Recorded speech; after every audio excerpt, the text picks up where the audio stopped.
What's up? If y'all tapped in. It's Two True Judah, K.O.Y, Israelites. We still letting Blacks, Latinos, and Native Americans know that we are the Israelites, the people in the Bible. Tonight, we're gonna talk about a lot of real stuff, man. We're gonna talk about the false prophecy that these Edomites is trying to bring forth, right? These false prophecies, man. Something called the red heifer prophecy, right? Which is the red cow. They try to use Numbers 19 and say Numbers 19 as a prophecy. From what I'm seeing, I could be missing something. If I am, leave a comment. And we make a part 2. After we put a lens on everything that they're talking about, right? But we gotta understand, we're also talk about the remissions of sin. All right, the remissions of sin. All right, black people, Latinos, and Native Americans. You feel me? We go through the Yahweh Christ. He did the remission of sin for us, right? Like real talk. This is the definition of remission: the cancellation of a debt, charge, or penalty, right? So, what debt or charge or penalty that we had, right? It's the curses on Deuteronomy 28.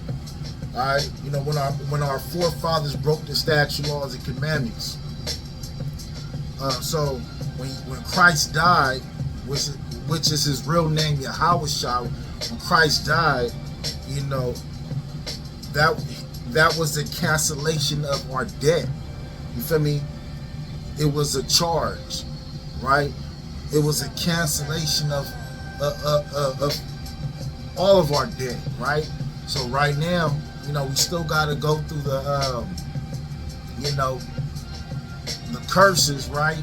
We still got to go through the curses, but our soul is saved, right? If we come back to the statute, laws, commandments, then you debt free, right? So when we talking about this red heifer, right? Here's the video, right? Let me play it. This by Glenn Beck. Glenn Beck is a Edomite, right? Or one could say an Ashkenazi, right? From what I'm researched, but for sure he's an Edomite.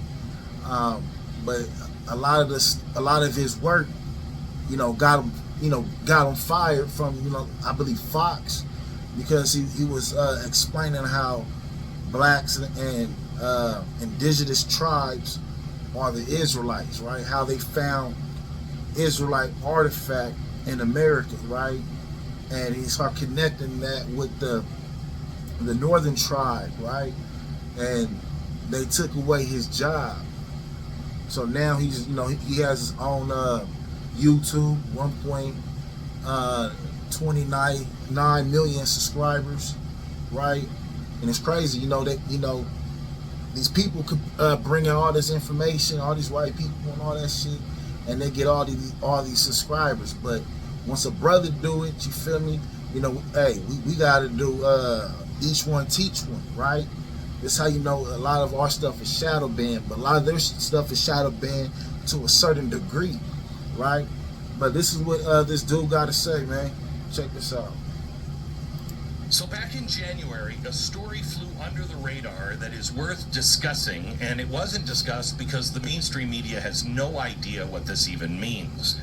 But on the 100-day mark of the war in Israel, October 7th, So the red heifer prophecy, so-called prophecy, right, has a lot to do with the war between Israel, right, and Iran and all that, right, and Palestine and Hamas and all that, right. Let's check it out. Military spokesman for Hamas gave a televised speech about the Hamas efforts, as well as the reminder of the purpose of the war. Now, this was translated into English by the Palestinian Chronicle, which, gosh, I must have missed this issue of it, and it just came to my attention. But I want you to listen carefully to what this guy said. Quote, "We look back 100 days to remember the educated, the complicit, the incapacitated among the world powers governed by the law of the jungle, reminding them of an aggression that reached its peak against our path, Al-Quds and Al-Aqsa." Al-Quds is the Muslim name for Jerusalem, and Al-Aqsa is the mosque that is on top of the Temple Mount. Reminding them of an aggression that reached its peak against, translating in Jerusalem, and the Temple Mount, with the start of its actual temporal and spatial division. What? They started to reach peak at the start of the Jews' actual temporal and spatial division, and, quoting, "the bringing of red cows as an application of a detestable religious myth designed for aggression against the feelings of an entire nation in the heart of its Arab identity." So right now, you know, the Arabians, Iranians, Hamas, Palestine, you know, they got a zeal of fire within them to go to war, right? With the Israelis, right? The Israelis are not the actual Hebrews or the children of Israel in the Bible, right? We are those people, right? Blacks, Latinos, and Native Americans, right? Who are the 12 tribes of Israel. We are those people, right? I always got to emphasize that because, you know, a lot of you guys don't know how important that is, right? But they're fighting on land that's not theirs, and they looking at, you know, they're looking at an opportunity right now to go to war, but they were waiting on certain things, right? So he's trying to actually break down what's going on out there, you know. So just check it out. "And the path of its prophet and the ascension into heaven." What did you get out of that, Stu? What the temporal and spatial division? What's that? That sounds kind of mystical, doesn't it? Temporal and spatial division, all right? They're basically saying there's a division between their religion and their beliefs, and you know, which is the Arabians, which is, you know, Islam, right? And the Israeli religion and beliefs, right? Which is a difference, but they all Abraham faiths, right? Which is really not of Abraham, but they are the children of Abraham, right? So keep listening, right? Because they about to break it down and dissect it a little, and then we're gonna do the same thing. We're gonna flip it around, you know, and step on it. You feel me? And get the product out to our people, right? It's like they're doing it to for their people. We gotta do it for our people. All right. That sounds mystical, yes. "And the bringing of red cows as an application of a detestable religious myth." Well, we should look in to what that is. Hey, these red cows, though, he gonna look it up, right? But I'm gonna tell y'all something before he can tell y'all, right? So these red cows is up in Texas, right? It's an Edomite. For those who are new to the channel, an Edomite is a white man, right? A red man, because he's not really white according to the Bible. The Bible called them Edomites because they red and hairy, right? But that's another breakdown, another lesson, another topic we're gonna get into another time, because, you know, I love talking shit about them damn Edomites, right? But you know, breeding red cows without spot or blemish, right? And it's a GMO cows, right? So they're trying to make their own prophecies because it being GMO is affected, right? It can't have no spot or blemish. A GMO is a blemish because it's not natural, it's not of the Most High, right? A lot of y'all don't care about what's natural or not, what's real or not, what's organic, you feel me, or synthetic, right? But you got to care about the organic because the Most High care about it. You feel me? If your personality is synthetic, we don't want it, right? If your spirit is synthetic, we don't want it, right? Like real shit. So, but when you're looking at the scriptures, right? Let's go to Numbers 19, right? Because I want to read some Numbers 19. You know, probably the full chapter. You know, have a little breakdown to it. But let's see what Numbers 19, you know, have to do what they're talking about, right? And we're gonna go in and out of Numbers 19, right? Now, Numbers 19, it says, verse 1. And the Lord Yahweh spake unto Moses and Aaron, saying, This is the ordinance of the law which the Lord hath commanded, saying, Speak unto the children of Israel that they bring thee a red heifer, which is a cow, without spot, wherein is no blemish, and upon which never came yoke. Right? So the red heifer can't have no spot, right? It can't be polka dots on it. It can't be a thin hair that's yellow, you feel me? Or black or white. It got to be all red, right? And it can't have no blemishes. It can't be sick. It can have no injuries. You feel me? No cuts, nothing, right? Then it tells you, and upon which never came yoke, meaning it never supposed to have chains on it.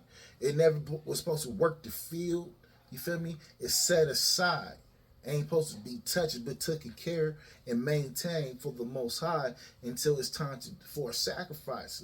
Then it says, well, verse 3, and ye shall give her unto Eleazar, all right, the priest, that he may bring her forth without the camp, and one shall slay her before his face, right? So the priest is supposed to take it out away from the camp and have somebody slay it in front of his face while he's making witness of it, right?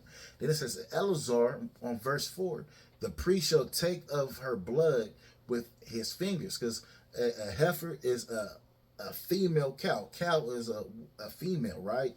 A bull is the male, right?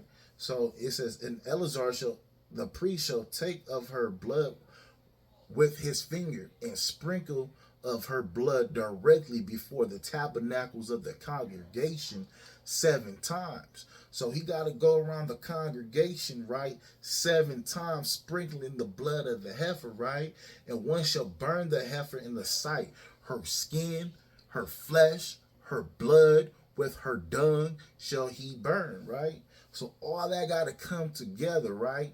And it becomes unclean because it's dung mixed with it, right? But it's purifying, right?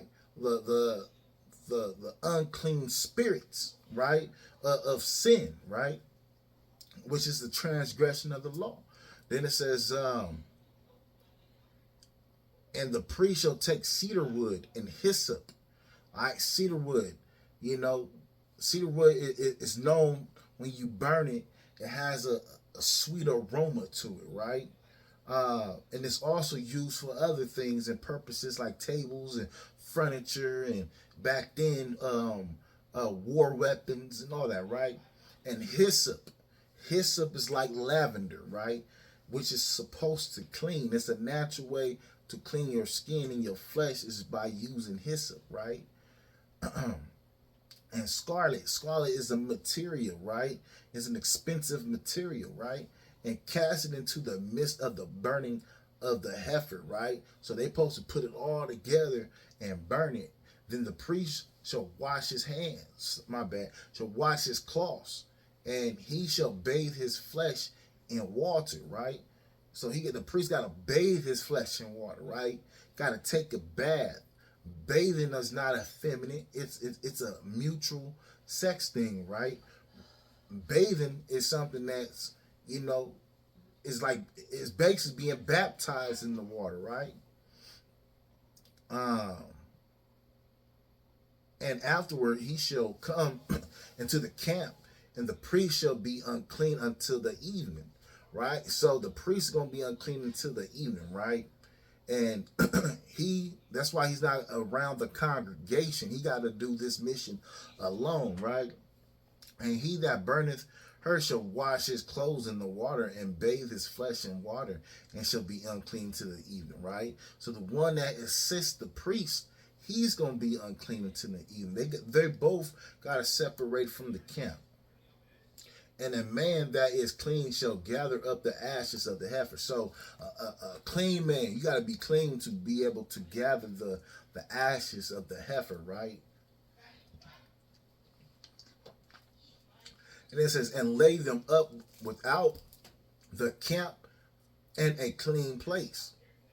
So they got to go somewhere where there's no dung around, no dead bodies, no pollution, no any type of sort or matter, right? No carcasses of pigs or vultures or any foul type of animal, or infestation of insects. They got to look for, make sure there's no rodents. They got to make sure and look at the area, right, before they do all that, right? Because they got to be a clean area, right? Then it says, and a man that is clean shall gather up the ashes of the heifer and lay them up without the camp in the clean place, and it shall be kept for the congregation of the children of Israel, Yasharallah, right, for a water of separation. It is a purification for sin. Water of separation, right? Separation is holiness, right? It's the water of holiness. It comes holy water. It is a purification for sin, right? So it purifies your sin away, right? Then it says, and he that gathereth the ashes of the heifer shall wash his clothes and be unclean until the evening, and it shall be unto the children of Israel and unto the stranger that sojourn among them for a statute forever. He that touches the dead body of any man shall be unclean 7 days. Now it goes into the laws of the details about being unclean, right? And it all stands from the water of separation, or the water of holy, which is for the purification of sin. But it's breaking down, about being unclean when you touch dead people or things, right? That's Numbers 19. So let's go back to, what Glenn Beck was talking about, because they're trying to use this red heifer as a prophecy, right? That's why they're breeding these red heifers in Texas, and they spent about, I believe it was about $2,500 to have them delivered as pets to Israel, right? And a lot of people already know, even if they're not a believer of the Israelites, right? They already know that this is a false prophecy. It's a red flag, right? Because if they go through with sacrificing this red heifer, right, that means it's going to start World War III, because they take that as a sign to destroy the Dome of the Rock, which is from the Palestinians, temple, right? And if they do that, it's gonna be all hell. So watch this. The bringing of red cows as part of a detestable myth. Okay.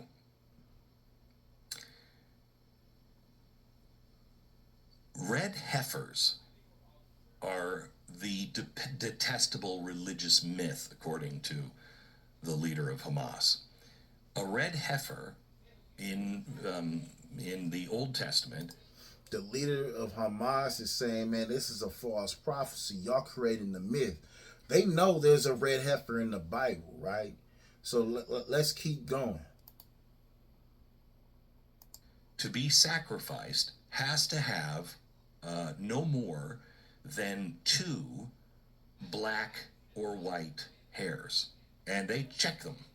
I mean, I think there's probably, I guess. Can't have no black or white or yellow or any discoloration of the heifer. It got to be fully red, right? And it's rare for you to even get those type of heifers, right? Because they only come around, studies say, every a couple hundreds or 1,000 years, right? So it's something that's you can't just get. You feel me? That's why they're doing GMO and possibly cloning them right now as well, right? Or gene selection, right? There's a rabbi squad that goes out and they look and they check the heifer. It has to be unblemished, all red hair.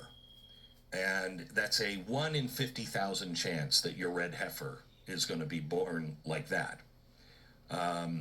And it cannot have more than 2 black or white hairs, even before having their ears tagged, a common practice with livestock.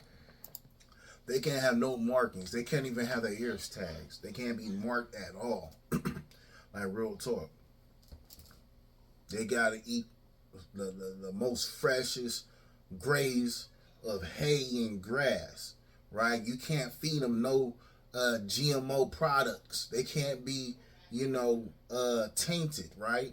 If it's gonna be a holy red heifer. And why in the hell is these damn Edomites trying to make sacrifices when they're not even of the people of they're not even of the people in the Bible, right? So everything in the Bible that's being talked about have nothing to do with them. It's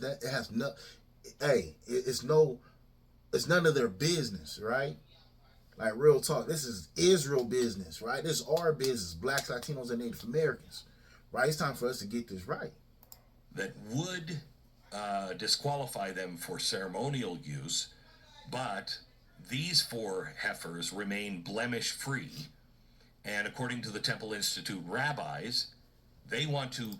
So it was 4, not 2. Salakia. Carry out this detestable, what did he call it, myth and a ceremony before Passover. So just. Yeah, so they're trying to do this before Passover, right? We did our Passover, in March. They're doing their Passover in April. A lot of brothers in the truth is doing theirs in April as well, right? So, but they feel like after Passover or during Passover, that's when, and that's during our makeup Passover when they're trying to do this, right?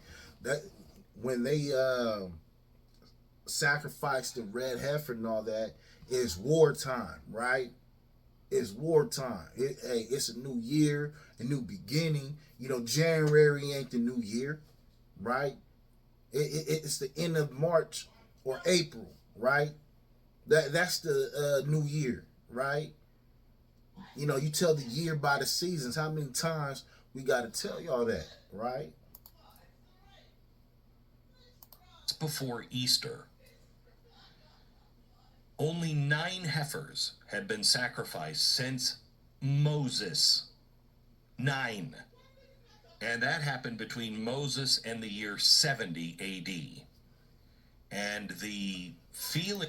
So you hear that? It said 9 only been sacrificed between the years of Moses and 70 A.D., right? 70 A.D. was the year of the Jerusalem and Roman war. So since the Israelites have not been active in Israel, right? It has not been none of this type of sacrifices going on.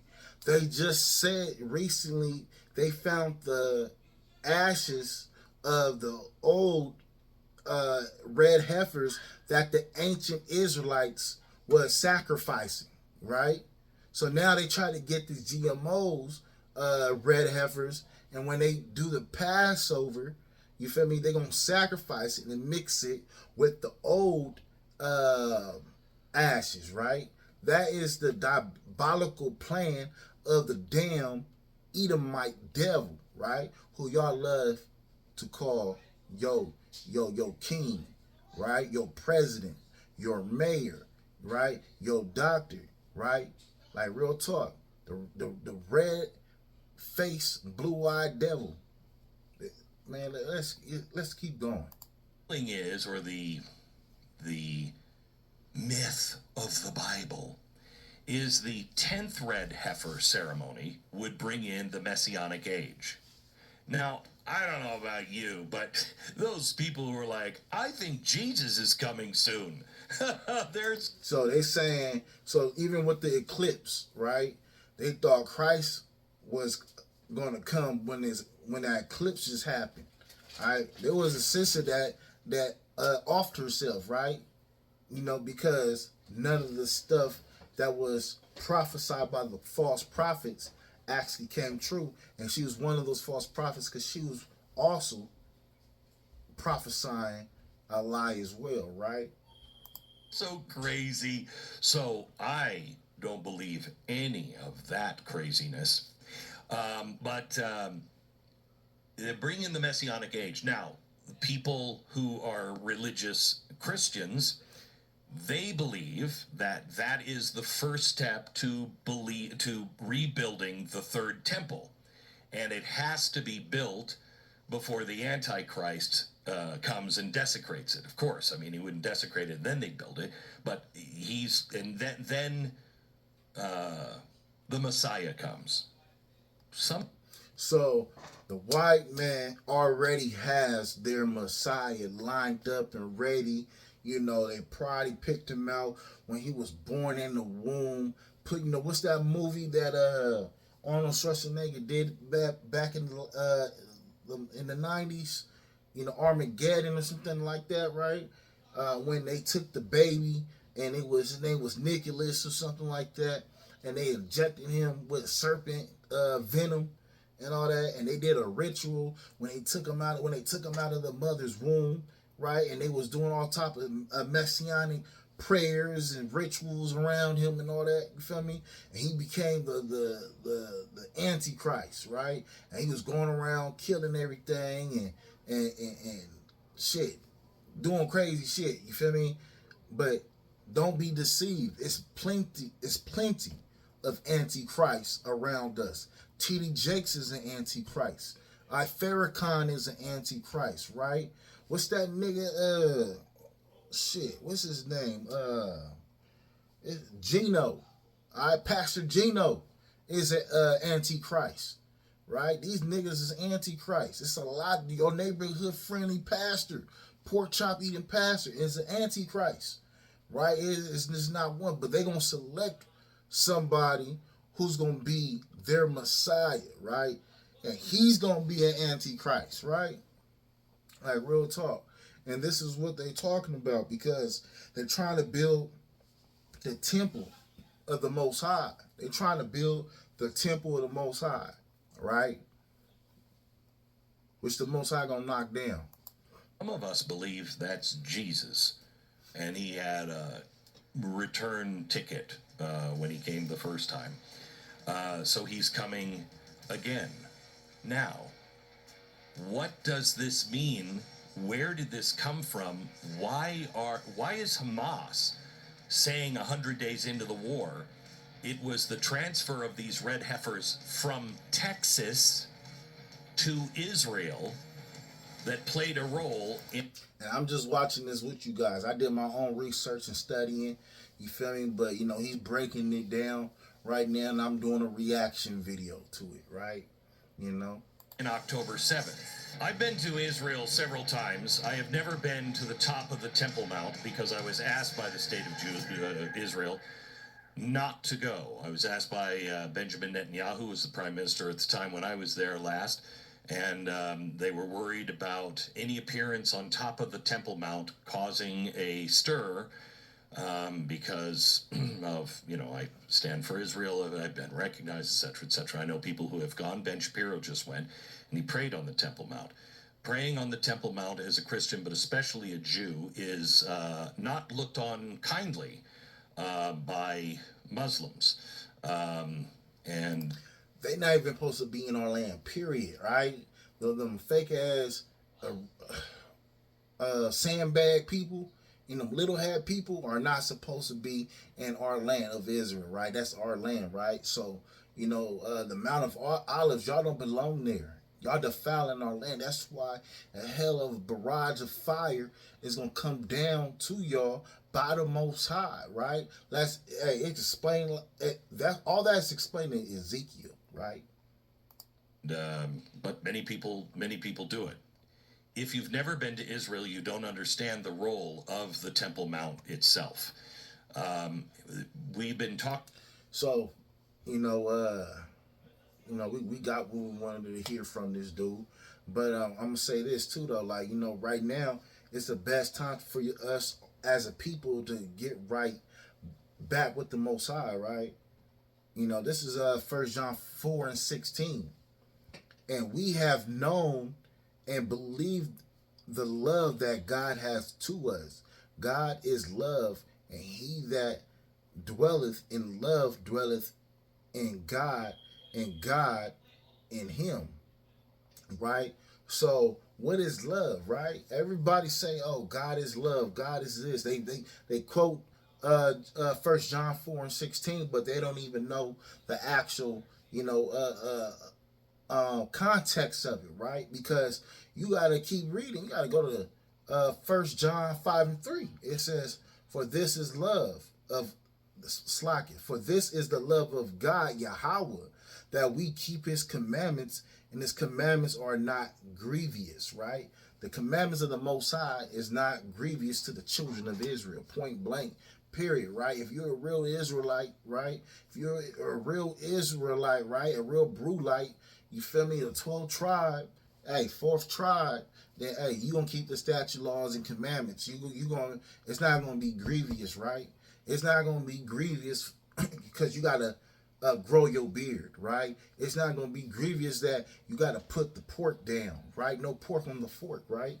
It ain't gonna be grievous that you gotta keep the new moons as a Shabbat day, right? It's not gonna be grievous that you can't celebrate Christmas, you feel me, or Thanksgiving and Easter and all that shit. You feel me?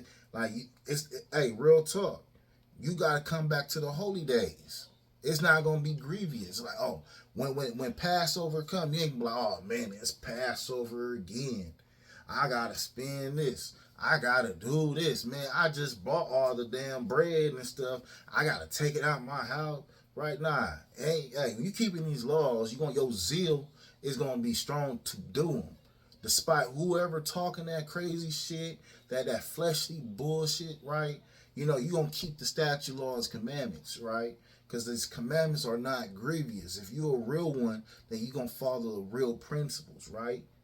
You gotta stand on solid principles. And what's more solid than the laws and statutes and commandments of Yahweh Bahashim Yahweh Shai, right?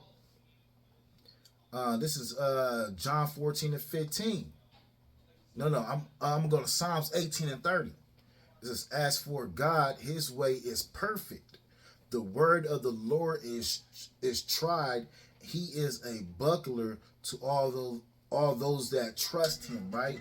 A buckler keeps you safe. Like when you buckle your car seat in the car and you get in a car accident, your ass is not gonna go flying out that window, right? That's how the Most High is to you if you trust him, right? By trusting him is keeping the statute, laws, and commandments, right? And like right now, it's the best time to do it because all hell finna break loose. Shit may get really, crazy and hot during, the next Passover or this Passover. The Passover that's coming in that the other brothers are celebrating, right? Because this is when the fake Jews is planning to give a sacrifice offering, right? Then go to war. This is their excuse to go to war with Hamas and the Iranians and stuff. But if you don't believe this, right, then it's going to be destruction for you, right? Because brothers telling our people day and night, we hit them streets, man. Like we in the liquor, we're in front of the liquor stores. We go to the Dino, go San Diego, Los Angeles, Sacramento. You feel me? And we out teaching. You feel me? Even if we out getting gas, you feel me? We letting brothers know, hey, bro, you an Israelite, you a king, you were a Jew. You feel me? You gotta come back to the statute, laws, commandments. You feel me? A lot of y'all don't hear that though, right? But y'all still marked even if y'all don't receive it, right? So Hebrews 3:12, take heed, brethren, because when it says brethren, it's only talking about Blacks, Latinos, Native Americans, the 12 tribes, right? Lest there be any of you an evil heart, which is a mind of unbelief in departing from the living God. So, hey, you gotta take heed, man, because hey, if it's not blessings, then it's curses, right? If it's not death, if it's not life, then it's death, right? So if you choosing death over life, right? Hey, you just can't get right, bro. Like real talk, man. Like you just can't get right. These damn devils have to be destroyed. Right? Hey, it's no ands, buts, or maybes, right? But hey, this is Isaiah 63:1. Who is that cometh from Edom with dyed garments from Bozrah?